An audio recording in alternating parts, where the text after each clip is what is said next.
path of the righteous man is beset on all sides by the inequities of the selfish and the tyranny of evil men. And I will strike down upon thee with great vengeance and furious anger those who attempt to poison and destroy my brother.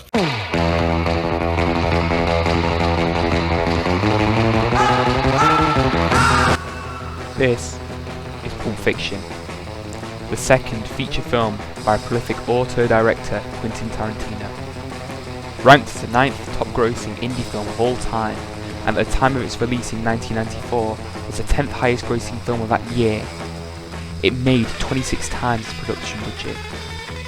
The film not only cemented Quentin Tarantino as one of the major filmmaking forces of his time, but his streak of critically acclaimed, high-grossing films continues to this day. His 9th feature film, Once Upon a Time in Hollywood, releasing in 2019 and winning 2 of its 10 Oscar nominations. With this out of the way, it's not hard to see the impact that Pulp Fiction had not only on indie films, but on cinema in general. In this video essay, I'm going to talk about Pulp Fiction in the framework of postmodernism auteur theory and how these two, at first contrasting concepts, are masterfully brought together by Tarantino in vehement fashion.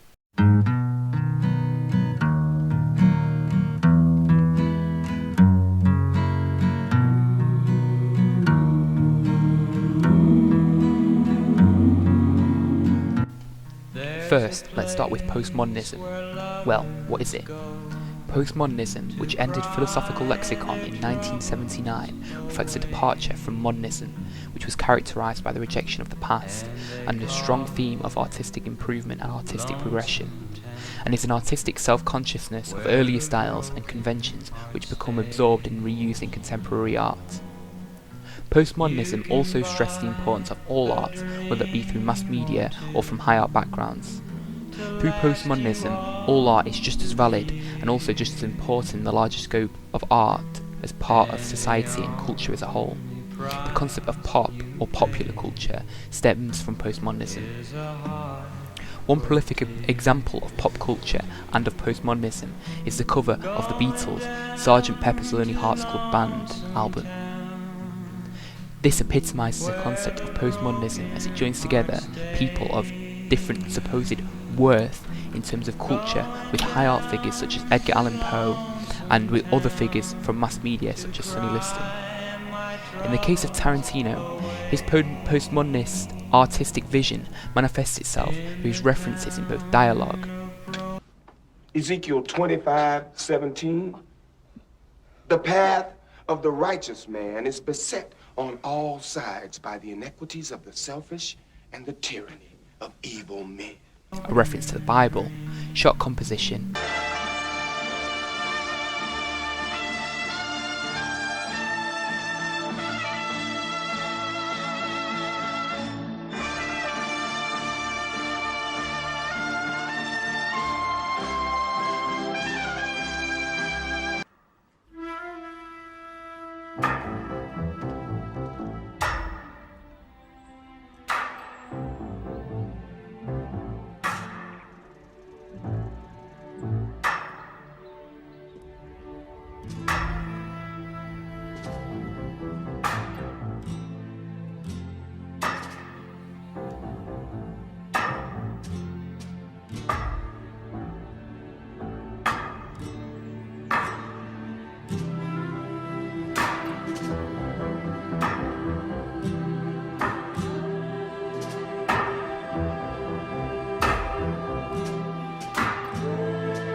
and story structure.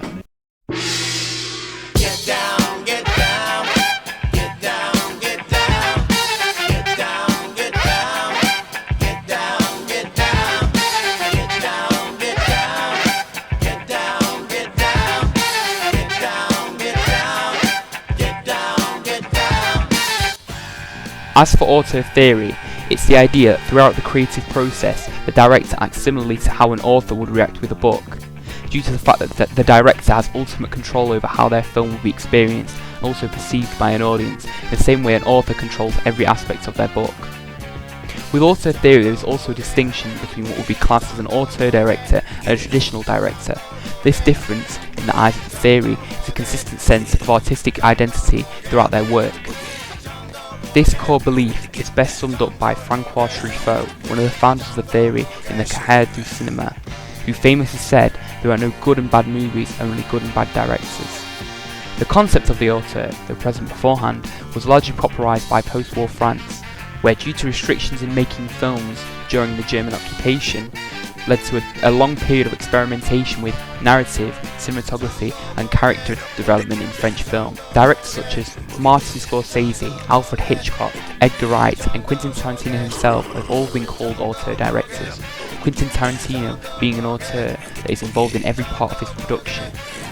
He writes, directs, as well as helping edit and shoot the film. He even made cameos in films on occasion. One of the most prominent critics of auteur theory, New Yorker writer Pauline Kael, famously wrote, "If a film works, why do we have to question the director's competence?"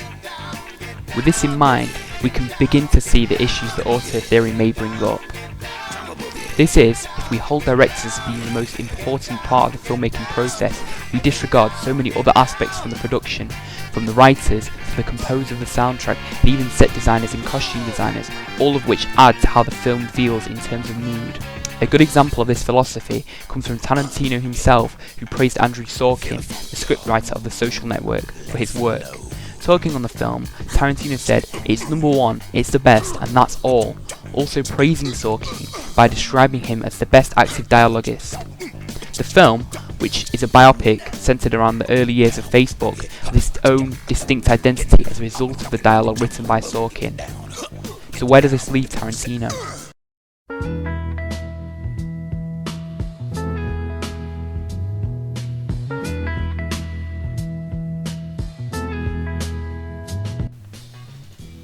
In the intro, I briefly touched on the inherent contradiction that the postmodernist auteur raises. This stems from the clash of auteur theory, as we defined before as a director having their own distinct style, and postmodern pastiche. Pastiche being described as an artistic work in a style that imitates that of another work, artist or period. The conflict here arises as how can Tarantino, who uses postmodernism to create a work that acts as a pastiche and a homage to prior work, be called an auteur if his style involves borrowing elements from other directors' work? In the postmodernism section of this video, I shared an example of Tarantino's shot composition being similar in his film Inglorious Basterds to the famous spaghetti western The Good, the Bad and the Ugly. However, more examples of Tarantino's postmodern pastiche can be seen in Pulp Fiction, with references to Marilyn Monroe, as well as a potential nod to the beginning of cinema through Butch's boxing background, and Tarantino's reference to the short Curdled through the character of Esmeralda Villalobos. Not to mention the soundtrack, a mix of surf rock and soul music, all feeling at home within the narrative. The pastiche here is evidently clear. Tarantino is bringing many influences into his work and makes them work together coherently and in aid of his style. This now brings us on to Tarantino as the ultimate postmodernist auteur.